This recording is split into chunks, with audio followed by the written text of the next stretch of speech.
குழந்தைகளே, இந்தக் கதையை முழு மனதோடு கேளுங்கள்.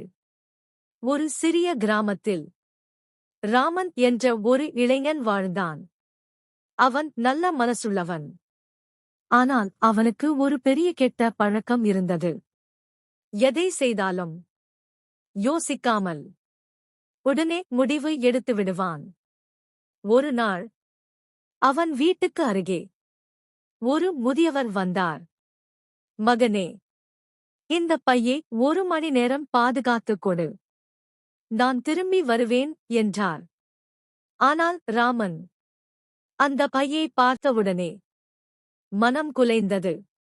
இதில் பணம் இருக்கும் போல என்று யோசிக்காமல் பையைத் திறந்தான். அதில் இருந்தது என்ன தெரியுமா? முக்கியமான ஆவணங்கள். அந்த நேரத்தில் முதியவர் திரும்பி வந்தார். ராமன் பயந்து நின்றான். முதியவர் சிரித்துக்கொண்டே சொன்னார், மகனே, அவசரம் மனிதனை நேர்மையிலிருந்து தள்ளிவிடும். யோசித்து முடிவு எடுத்திருந்தால் இன்று நீ அமைதியாக இருப்பாயு. அந்த நாள் முதல் ராமன் ஒரு பாடம் கற்றுக்கொண்டான். பாதி சோலம் நீதி. அவசரம் அவமானத்தை தரும். யோசனை வாழ்க்கையை காப்பாற்றும்.